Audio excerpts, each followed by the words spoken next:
अभिमन्यु के हाथ में जो इलेक्ट्रोमैग्नेटिक फील्ड मीटर था वो लगातार बजते जा रहा था। उसकी आवाज़ धीरे धीरे तेज़ होती जा रही थी। युग इलेक्ट्रोमैग्नेटिक फील्ड मीटर को देखते हुए कहता है, यार ये इतना तेज़ क्यों हो रहा है, तो इसे बंद क्यों नहीं करता, वरना जंगली जानवर जाग जाएंगे और यदि वो जाग गए तो भूत प्रेत मारे या ना मारे, लेकिन ये हमें ज़रूर मार डालेंगे। अभिमन्यु चिढ़ते हुए युग से कहता है, युग तो ऐसे बोल रहा है जैसे ये सब मैं जानबूझ के कर रहा हूँ। ये डिवाइस अपने आप ही बजता है और वो भी तब जब हमारे आसपास कोई पैरानॉर्मल एक्टिविटी हो रही हो। मतलब ये कि हमारे आसपास ज़रूर कोई ना कोई अवश्य शक्ति है। अभिमन्यु इस इलेक्ट्रोमैग्नेटिक फील्ड मीटर को चारों तरफ घुमाता है और जिस डायरेक्शन में इलेक्ट्रोमैग्नेटिक फील्ड मीटर से ज़्यादा आवाज़ आ रही थी उस ओर जाने लगता है। युग अभिमन्यु को रोकते हुए कहता है, कहाँ जा रहा है तू? अभिमन्यु बांस के पेड़ से निकलते हुए कहता है, भूत को पकड़ने, चल जल्दी से मेरे पीछे आ जा। बहुत हंस रहा था ना तू मुझ पर, चल आजा अब तुझे भूत दिखाता हूँ। अरे मैं युग अपनी बात पूरी कर पाता उससे पहले ही अभिमन्यु वहाँ से चला जाता है। युग भी अपना सामान उठाता है और अभिमन्यु के पीछे पीछे जाने लगता है। इलेक्ट्रोमैग्नेटिक फील्ड मीटर से आ रही आवाज़ का पीछा करते करते युग और अभिमन्यु दोनों ने कालाझाड़ी जंगल पार कर लिया था और वो कृष्णोई नदी के पास पहुंच गए थे। अभिमन्यु इलेक्ट्रोमैग्नेटिक फील्ड मीटर को हवा में लेफ्ट राइट करते हुए कहता है, आवाज़ तो यहीं से आ रही है, मतलब भूत यहीं कहीं है हमारे आसपास। युग चिढ़ते हुए कहता है, ये क्या बोल रहा है अभिमन्यु, तो ये भूत कुछ नहीं होते, छोड़िए तेरी मशीन। युग तू 2 मिनट चुप रहेगा, मुझे अपना काम करने दे, समझा? डिस्टर्ब मत कर, हम लोग भूत के बहुत करीब हैं, देखना आज मैं उसे पकड़ ही लूँगा। अभिमन्यु इलेक्ट्रोमैग्नेटिक फील्ड मीटर को लेकर कृष्णोई नदी के शुरुआती किनारे तक पहुंच गया था। नदी शांत लहरों के साथ बह रही थी जिसमें घुटनों तक पानी था। चांद की चांदनी नदी के पानी पर छाई हुई थी। जैसे ही अभिमन्यु इलेक्ट्रोमैग्नेटिक फील्ड मीटर लेकर नदी के अपना पहला कदम बढ़ाने लगता है, इलेक्ट्रोमैग्नेटिक फील्ड मीटर बजना अपने आप बंद हो जाता है। अभिमन्यु और युग दोनों शॉक्ड हो जाते हैं, सोचने लगते हैं कि अचानक से इलेक्ट्रोमैग्नेटिक फील्ड बंद कैसे हो गया। वातावरण में अचानक से शांति छा गई थी। अभिमन्यु इलेक्ट्रोमैग्नेटिक फील्ड मीटर को अपने हाथ से ठोकते हुए कहता है, अरे ये क्या हुआ, इसमें से आवाज़ क्यों नहीं आ रही, कहीं ये खराब तो नहीं हो गया? युग नदी के बाहर ही खड़ा हुआ था।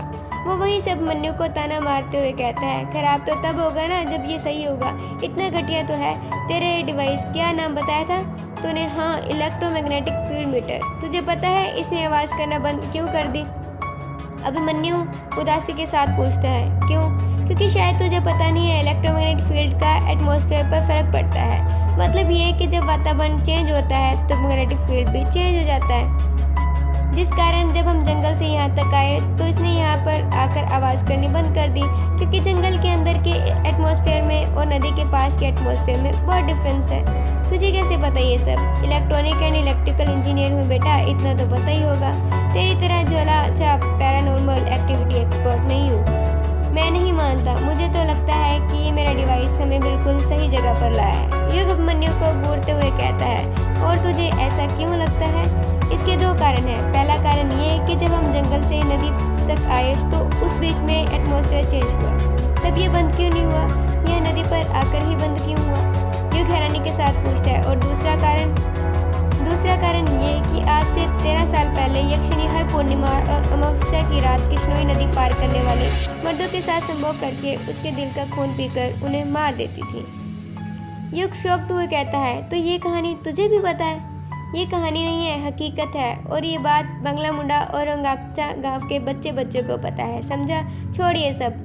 तो हाँ, क्या बता रहा था कि मैं यक्षिणी मर्दों के साथ संभोग करके उन्हें मार देती थी यहीं पर इसी नदी के पास, तो उसकी आत्मा भी यहाँ पर भटक रही होगी ना, समझा? इसीलिए तो मेरा ये डिवाइस यहाँ पर आकर बंद हो गया। ये घूरते अभिमन्यु से पूछता है, तो ये यक्षिणी भूत प्रेत डायन पर भरोसा करता है? हाँ करता हूँ, क्यों नहीं करता? नहीं, अभिमन्यु युग के पास जाते हुए कहता है, मैं नहीं करता। युग के गले में काली माँ का लॉकेट था जिसमें उन्होंने रौद्र रूप धारण किया हुआ था और उनके पैरों में भगवान शिव थे। युग उस लॉकेट को हाथ लगाते हुए कहते हैं, ये लॉकेट माँ ने मुझे दिया था, उन्हीं की याद में पहनता हूँ। अब वो तो है नहीं, इसीलिए बस इसे पहन लेता हूँ। युग अपनी बात पूरी करता उससे पहले ही अभिमन्यु कहता है, कुछ भी हो पर भरोसा तो करता है ना, भले ही माँ के कारण क्यों ना हो, पर तू भूतों पर भरोसा भी करना सीख जा। पर जो चीज़ दिखाई नहीं देती उस पर विश्वास कैसे करूं? दिखते तो हमें भगवान भी नहीं है, फिर भी उस पर विश्वास करते हैं ना। तुझे पता है ये जो भूत होते हैं हर वक्त हमारे साथ रहते हैं, हमारे साथ खाते हैं, सोते हैं, उठते हैं, बैठते हैं, सब काम करते हैं, पर हमें दिखाई नहीं देते। पता है क्यों? क्योंकि इनके पास भी भगवानों की तरह शक्तियाँ होती हैं, शैतानी शक्तियाँ। भगवान और भूत दोनों एक ही सिक्के के दो पहलू हैं। देख, दोनों की हिंदी और इंग्लिश के शुरुआती अक्षर ब और जी से ही स्टार्ट होते हैं, चाहे फिर वो इंग्लिश का घोस्ट और गॉड हो या फिर हिंदी का भूत और भगवान। तू तो सही में इंटेलिजेंट वालों बातें करने लग गया यार। तुझे ये सब बातें कैसे पता? तेरे पापा ने बताई? युग हैरानी के साथ पूछता है। क्या कहा? मेरे पापा ने बताई? पर कब? यार उनकी किताबों में लिखा है ये सब। तूने उनकी किताबें नहीं पढ़ी क्या? क्या तो लिखते थे यार, वो रोंगटे खड़े हो जाते थे पढ़ते पढ़ते। युग उदास होते हुए कहता है, नहीं मैंने नहीं पढ़ी, वैसे भी वो सब बस कहानियाँ हैं और कुछ भी नहीं। वो कहानी नहीं है युग, तुझे पता है एक लेखक वही लिखता है जो उसकी ज़िंदगी में घटित होता है। हो सकता है यह सब तेरे पापा के साथ हुआ हो। यार देख, मुझे ना मेरे पापा के बारे में बातें नहीं करनी, मैं बहुत थक गया हूँ, मुझे अभी आराम करना है, इसीलिए मैं अपने घर ग्रेवयार्ड कोठी जाना चाहता हूँ। पर तू इतनी रात में ग्रेवयार्ड कोठी क्यों जा रहा है? तू तेरे रिश्तेदार के घर रोंकामचा गाँव जाना, मुझे उनके पास नहीं जाना। क्यों? युग अभिमन्यु के सवाल का कुछ जवाब नहीं देता। अभिमन्यु युग के कंधों पर हाथ रखते हुए कहता है, तू अभी भी उनसे नाराज़ है क्या? नाराज़गी किस बात की? नाराज़ तो हम उनसे होते हैं जो हमारे अपने होते हैं, और वो मेरे अपने थोड़ी हैं। यार ऐसा मत बोल यार अभिमन्यु, छोड़ना तू ये सब और जाने दे मुझे। अरे ऐसे कैसे? एक काम करता हूँ, मैं भी तेरे साथ चलता हूँ। सुना यक्षिणी के दो ठिकाने थे, पहला कृष्णोई नदी और दूसरा ग्रेवयार्ड कोठी। तुझे कैसे पता है ये बात भी? मुझे तो बहुत कुछ पता है यक्षिणी के बारे में, आखिर ऐसे ही थोड़ी सर्टिफाइड पैरानॉर्मल एक्टिविटी एक्सपर्ट बना हूँ। यार बातें करना छोड़ और चल जल्दी, अब जाकर सीधे सोना है मुझे। वैसे अच्छा हुआ तू मिल गया मुझे, मैं तो रास्ता ही भूल गया था। रास्ता ही तो दिखाने आया हूँ तुझे। क्या बोला? कुछ नहीं, वो देख वो रही तेरी ग्रेवयार्ड कोठी। अभिमन्यु ने अपने हाथ से राइट साइड की ओर इशारा करते हुए कहा। जिस ओर अभिमन्यु ने इशारा किया, जब युग उस तरफ देखता है, वो देखता है ग्रेवयार्ड कोठी का ऊपरी सिरा नदी के साफ साफ दिख रहा था। ग्रेवयार्ड कोठी ऊपरी सतह पर बनी थी, जिस कारण उसका गुंबद देखा जा सकता था। ग्रेवयार्ड कोठी नदी से करीब 600-700 मीटर दूर थी। ग्रेवयार्ड कोठी के ऊपर काले काले बादल मंडरा रहे थे, जिन्हें देखकर ऐसा लग रहा था कि वो काली शक्तियां थी जो युग के वहां पर आने का इंतजार कर रही थी। युग और अभिमन्यु पैदल पैदल ग्रेवयार्ड कोठी की तरफ जाने लगते हैं। कुछ ही देर चलने के बाद वो ग्रेवयार्ड कोठी के पास पहुंच जाते हैं। ग्रेवयार्ड कोठी खेतों के एकदम बीच में बनी हुई थी। आसपास दूर दूर तक कोई घर नहीं था। ग्रेवयार्ड कोठी के पास करीब 2 हेक्टेयर जमीन थी जो खाली पड़ी हुई थी। ग्रेवयार्ड कोठी 2 मंजिला थी, जिसमें बाहर से खिड़कियां देखने से लग रहा था कि करीब 50 से 60 कमरे होंगे। कोठी में ग्रे कलर किया गया था। अभिमन्यु ग्रेवयार्ड कोठी को देखते हुए कहता है, यार ये तो किसी फिल्म की हॉरर कोठी जैसे लग रही है। देख, कोठी के ऊपर काले बादल भी कैसे मंडरा रहे हैं। युग चिढ़ते हुए कहता है, यार ये फिल्मों की नहीं, मेरे पूर्वजों की कोठी है जो उन्होंने अंग्रेज़ों से खरीदी थी। हाँ पता है मुझे, मैंने डिटेल्स निकाली थी इस कोठी की। ये अंग्रेज़ लोग भी ना बड़े कमाल के थे। कैसे? तुझे पता है ये कोठी कब और क्यों बनाई गई थी? नहीं, आज से 2 साल पहले 24 अगस्त 1608 में अंग्रेज़ अपने इंडिया में आए थे।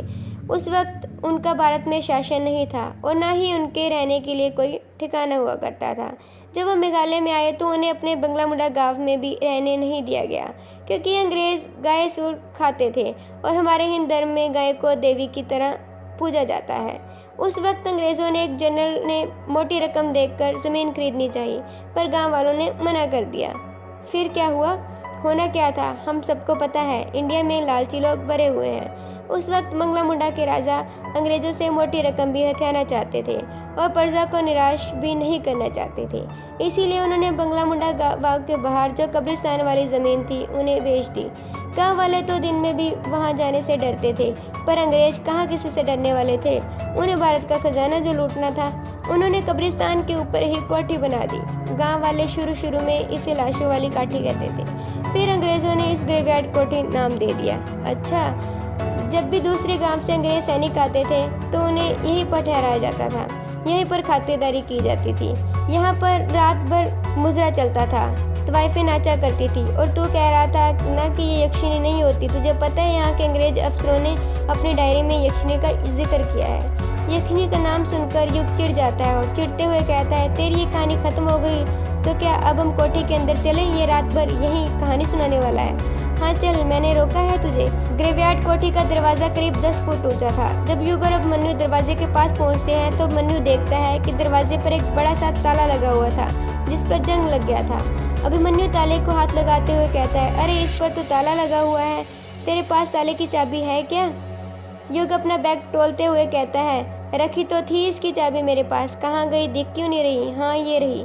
युग अपने बैग से ताले की बड़ी सी चाबी निकाल लेता है। एक औरत की आवाज़ सुनाई देती है, खोल जल्दी दरवाज़ा। युग हैरानी के साथ कहता है, यार तूने आवाज़ सुनी? अभिमन्यु पूछता है, कैसी आवाज़? औरत की आवाज़, यार वो कह रही थी खोल जल्दी दरवाज़ा। क्या कहा? औरत की आवाज़, लगता है तेरे कान बज रहे हैं। अभी तो मुझे कह रहा था कि मैं कहानी सुना रहा हूँ, अब तू कह रहा है। चल जल्दी ओपन कर कोठी, मैं भी तो देखूं इसमें क्या क्या राज बंद है। युग चाबी को ताले के अंदर डाल देता है। जैसे ही चाबी ताले के अंदर जाती है, आसमान में तेज बिजली चमकती है। बिजली इतनी तेज चमकी कि ऐसा लग रहा था आधी रात में उजाला हो गया हो। युग चाबी को ताले के अंदर घुमाने लग जाता है, पर जंग लगे के कारण चाबी घूम नहीं रही थी। युग चाबी घुमाते हुए कहता है, अरे ये क्या हुआ, ये घूम क्यों नहीं रही? घूम जा, अब खुल भी जा। शिट। अभिमन्यु हैरानी के साथ पूछता है, क्या हुआ? यह चाबी अंदर ही टूट गई। क्या कहा? चाबी टूट गई? पर कैसे?